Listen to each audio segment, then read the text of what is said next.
Hello everyone, how are you all. कैसे इनकी दुनिया में आप सभी का स्वागत करता हूँ। एंड आज हम लोग पढ़ने वाले हैं जल्द से जल्द माइटोकॉन्ड्रिया। इसको हम लोग ख़त्म करने वाले हैं 15 मिनट्स में, जिसको हम लोग बोलते हैं powerhouse of the cell. 15 minutes में ये टॉपिक हमारा 100% क्लियर हो जाएगा। किसी भी चीज़ को याद करने की ज़रूरत नहीं पड़ेगी। माइटोकॉन्ड्रिया में पढ़ने वाले हैं, ये है उसका डायग्राम। एंड इसको हम लोग फुल्ली एक्सप्लेन तरीके से पढ़ने वाले हैं, कौन सी चीज़ क्या है, क्यों है, ये सभी चीज़ें हम लोग इसी लेक्चर में जानने वाले हैं। तो बिना किसी देरी के साथ शुरू करते हैं एंड देखते हैं हम सबसे पहले माइटोकॉन्ड्रिया के इंट्रोडक्शन के बारे में। अगर हम लोगों को किसी भी चीज़ के बारे में पढ़ना है तो सबसे पहले उसका इंट्रोडक्शन लेना बहुत ही ज़्यादा ज़रूरी है। बिना इंट्रोडक्शन के हम लोग किसी भी चीज़ को नहीं पढ़ सकते। So introduction of mitochondria. Mitochondria क्या है ये हम लोग जानते हैं। Mitochondria are mitochondria mitochondria are membrane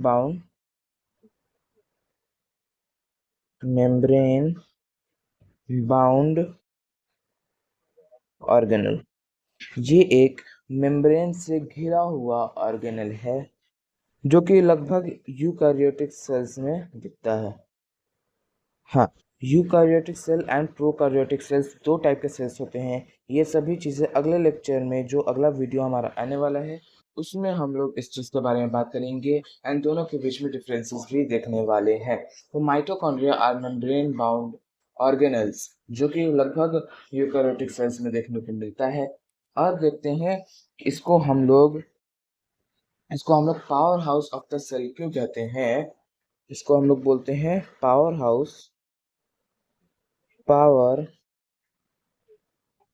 power house of the cell क्यों कहते हैं। Because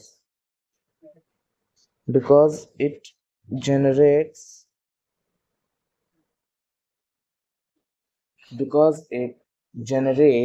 ATP. एनर्जी करेंसी है ये, एनर्जी करेंसी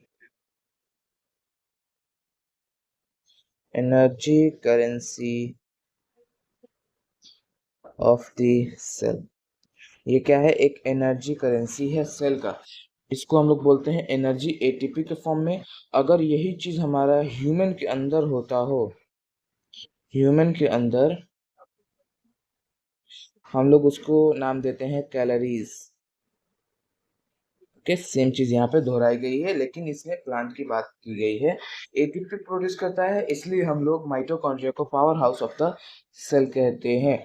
ओके, अब चलते हैं आगे एंड देखते हैं हम लोग कि ये क्या है। एक और चीज है, इसके पास क्या क्या होता है। दो चीज इसके पास बहुत ही ज्यादा इंपॉर्टेंट है। Two components two components of mitochondria. I am writing it in short. Two component two component है, टू इम्पोर्टेंट कंपोनेंट। तब उसके पास कंपोनेंट तो ढेर सारे हैं, लेकिन कुछ इम्पोर्टेंट है। क्या क्या है, दो चीजें हैं उसके पास। सबसे पहला है उसके पास ribosomes like nucleus. It also very important for any sales.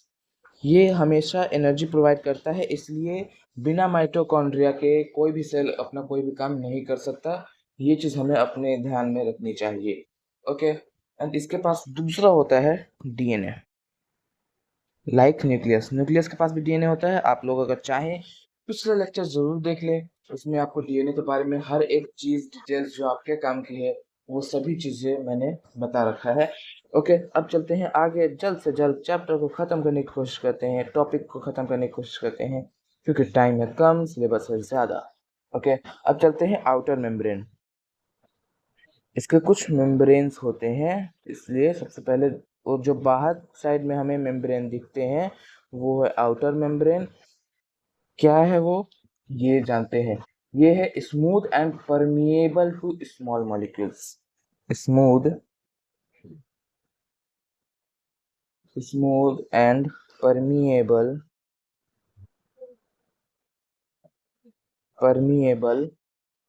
to small small molecules।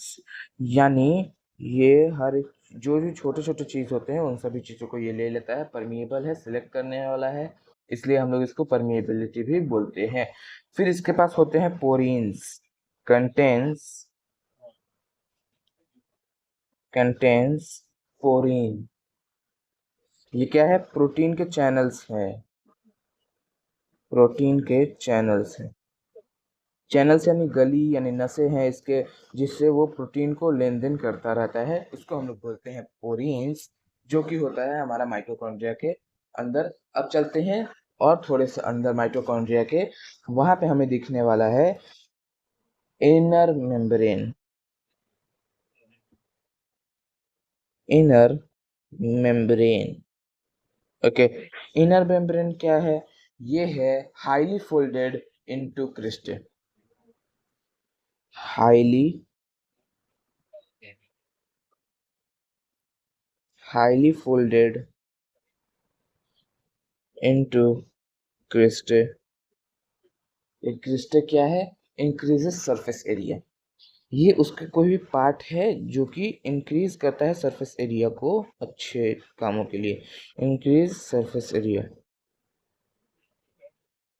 बस आपको इसका नाम याद रखना है। It is not important for your class. बस आपको इस सभी चीज़ों को जानकारी में रखना है। ओके, अब चलते हैं अगला, जो कि है impermeable and selective.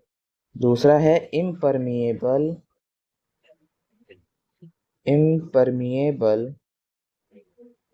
And selective.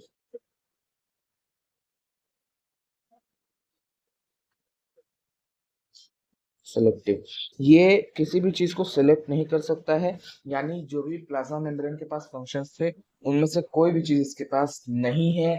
ये किसी भी चीज को सेलेक्ट करके अपने थ्रू आर पार नहीं करा सकता। सिर्फ वो सभी चीजें आर पार होती चली जाएंगी, लेकिन ये इसके बस में नहीं है कि वो किस चीज को भेजेगा, किस चीज को नहीं भेजेगा।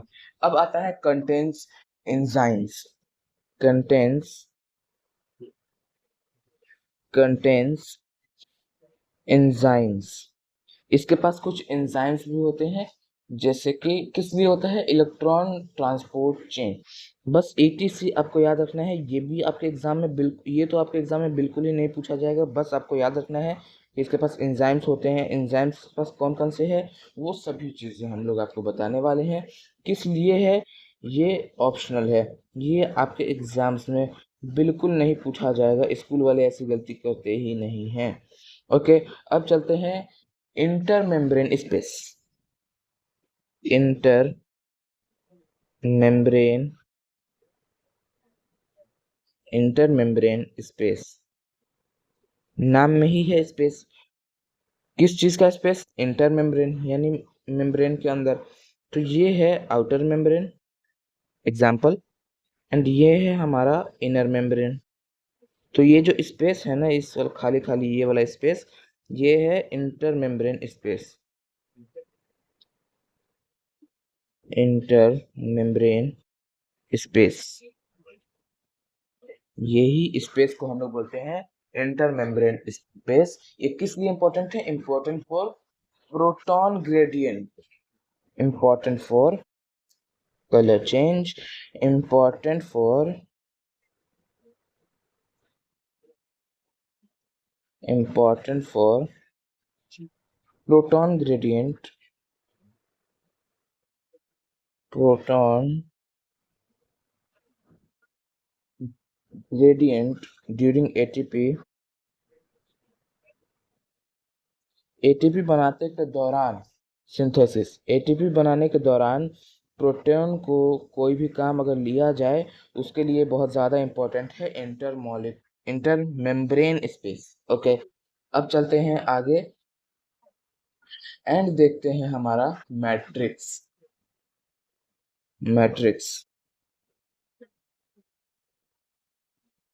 मैट्रिक्स क्या है? Okay, matrix, intermost compartment. अगर ये हमारा माइटोकॉन्ड्रिया है, माइटोकॉन्ड्रिया, माइटोकॉन्ड्रिया, ओके, तो ये जो सबसे ज्यादा इनर कंपार्टमेंट है ना, उसको हम लोग बोलेंगे मैट्रिक्स। ओके, मैट्रिक्स बोलेंगे। ये क्या क्या रखता है? कंटेन्स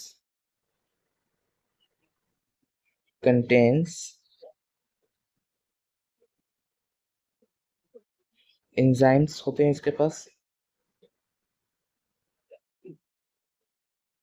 एंजाइम्स होते हैं फॉर क्रेब्स साइकिल। ये आपको याद नहीं रखना, बस इसके पास भी एंजाइम्स होते हैं। फिर इसके पास अपना जो डीएनए था वो होता है, माइटोकॉन्ड्रियल डीएनए। ओके, अब होता है इसके पास 70s राइबोसोम्स। ये नहीं याद रखना है, बस आपको याद रखना है राइबोसोम्स होते हैं। I know that much content, so मैं उसका नाम ले रहा हूँ, लेकिन आप लोगों को इस सभी चीज़ों को याद नहीं रखना है। जो जो चीज़ें आपके लिए इम्पोर्टेंट है उन सभी चीज़ों को आपको याद रखना है। अब माइटोकॉन्ड्रिया के फंक्शंस पे चलते हैं। पेज हो गया ऐड। अब चलते हैं माइटोकॉन्ड्रिया के फंक्शंस पे। Functions of mitochondria,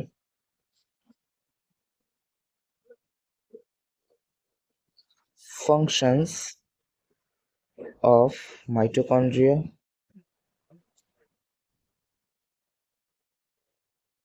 mitochondria. Okay, इसको भी हम लोग जल्द से जल्द निपटा देते हैं। इसके पास क्या काम है? दूसरा पहला काम है एटीपी प्रोडक्शन, एटीपी प्रोडक्शन। हाँ, लिखने में आज ज़्यादा प्रॉब्लम आ रहा है, सॉरी।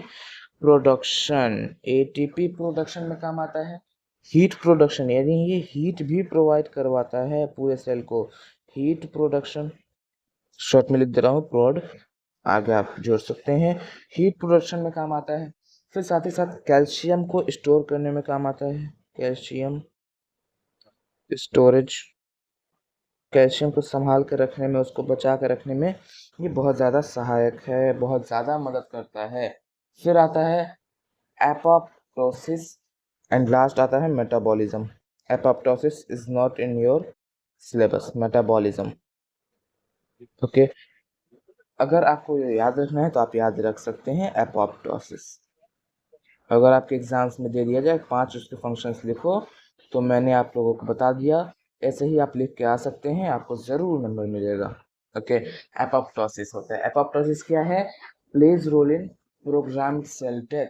जब कोई भी सेल डेथ हो जाता है उसमें ये अपना रोल अदा करता है। मेटाबॉलिज्म क्या है? ये फैटी एसिड ऑक्सीडेशन में, एमिनो एसिड मेटाबॉलिज्म में बहुत ही ज़्यादा हेल्पफुल है।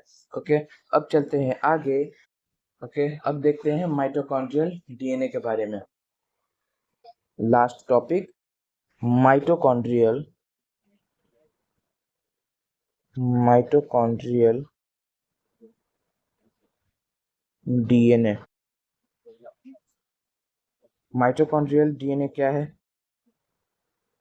ओके, माइटोकॉन्ड्रियल डीएनए ये कैसा होता है? ये सर्कुलर डीएनए है, सर्कुलर शेप में होता है, सर्कुलर डीएनए, सर्कुलर डीएनए है। कैसा होता है? लाइक बैक्टीरिया, बैक्टीरिया जैसा। ओके, अब फिर आता है इनकॉर्ड सम माइटोकॉन्ड्रियल प्रोटीन्स। बस आपको ये ध्यान में रखना है कि डीएनए हमारा मदद करता है एक और चीज़ में, जो कि है प्रोटीन्स में, माइटोकॉन्ड्रियल प्रोटीन्स में। माइटोकॉन्ड्रियल, माइटोकॉन्ड्रियल प्रोटीन्स में भी काम आते हैं। क्या काम आता है ये आपके सिलेबस में है ही नहीं। जितनी चीज़ें आपके एनसीईआरटी में है नहीं बताने वाला हूँ। ओके, फिर आता है inherited only from the mother. Inherited, inherited only from the mother। यानी जैसे कि हम लोगों ने न्यूक्लियस में पढ़ा था कि क्रोमोसोम्स के अंदर जीन्स होते हैं, डीएनए होते हैं, वो किसी भी पेरेंट्स के इंफॉर्मेशन को कलेक्ट करके बेबी बम्स में डाल दिया करते हैं। तो उन सभी चीज़ों में ये मदद करता है, लेकिन ये सिर्फ मदर के इंफॉर्मेशन को ट्रांसफर करता है। ओके, यहीं पे होता है हमारा माइटोकॉन्ड्रिया समाप्त। इसके बाद हमारे पास कोई भी चीज़ें नहीं बची हुई हैं। So thank you so much watching this full video. फिर मिलेंगे नए टॉपिक के साथ नए वीडियो के अंदर। भाई जैसा कि मैंने बोला था 15 मिनट में वीडियो ख़त्म करना, और अभी बज चुके हैं पूरे 15 मिनट। ओके, तो हम लोग यहीं पर कहते हैं आज का लेक्चर समाप्त। मिलते हैं किसी और टॉपिक के साथ, कल हो सके तो कल, या फिर आज ही दोबारा मिल सकते हैं। सो बाय बाय, मिलते हैं अगले लेक्चर में। टाटा।